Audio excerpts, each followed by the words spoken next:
बहुत पहले की बात है, एक विशाल और खुशहाल जंगल था। उस जंगल का राजा एक शक्तिशाली शेर था। शेर का नाम था रुद्र। रुद्र ने पूरे जीवन जंगल पर निडरता से शासन किया और जंगल के सभी जानवरों का ख्याल रखा। परंतु जैसे जैसे वो बुजुर्ग होने लगे, उन्हें अपनी गद्दी के लिए किसी सक्षम उत्तराधिकारी की जरूरत महसूस होने लगी। एक दिन रुद्र ने घोषणा की कि वह जंगल के नए राजा के लिए एक प्रतियोगिता आयोजित करेगा।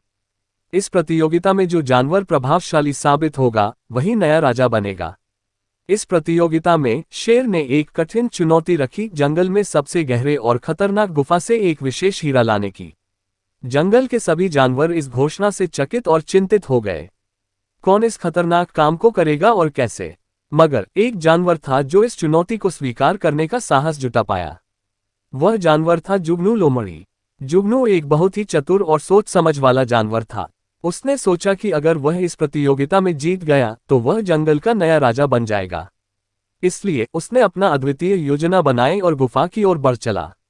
गुफा तक पहुंचने के लिए उसे घने जंगलों से होकर गुजरना पड़ा, जहां कई खतरों का सामना करना पड़ा। जैसे ही वह गुफा के करीब पहुंचा, उसने महसूस किया कि गुफा में न केवल अंधेरा है, बल्कि कई जंगली जानवर और खतरों से भरी हुई है, जिन्हें पार करना बहुत मुश्किल है। लेकिन जुगनू ने हार नहीं मानी। जुगनू ने अपनी चतुराई और बुद्धिमानी का प्रयोग करते हुए एक योजना बनाई। उसने गुफा के अंदर धीरे धीरे प्रवेश किया, अपना रास्ता बांटते हुए और बुद्धिमानी से हर कदम आगे बढ़ा। गहन परिस्थिति में भी उसने अपनी मानस को शांत और स्थिर रखा। उसने गुफा की दीवारों पर लगे कांटों और जाल से बचते हुए अपने गंतव्य पर पहुंचने की कोशिश की।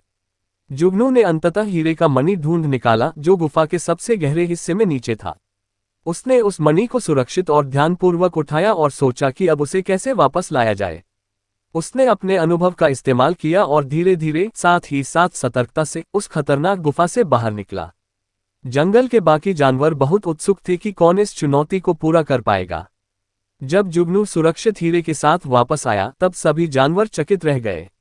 शेर रुद्र ने जुगनू की हथियार उठाकर उसकी साहस और बुद्धिमानी की भूरी भूरी प्रशंसा की और उसे जंगल का नया राजा घोषित किया।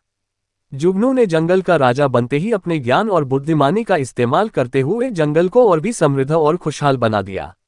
उसने हमेशा सत्य और न्याय का पालन किया और बच्चों को भी सिखाया कि कैसे बुद्धिमानी से चुनौतियों का सामना किया जा सकता है। इस कहानी से बच्चों को यह नैतिक शिक्षा मिलती है कि कभी भी मुश्किल समय में हार मानने की बजाय धैर्य और चतुराई से काम लेना चाहिए। यह एक श्रेष्ठ बेस्ट मॉरल स्टोरीज का उदाहरण है, जो बच्चों को सच्चाई और चतुराई का महत्व समझाती है।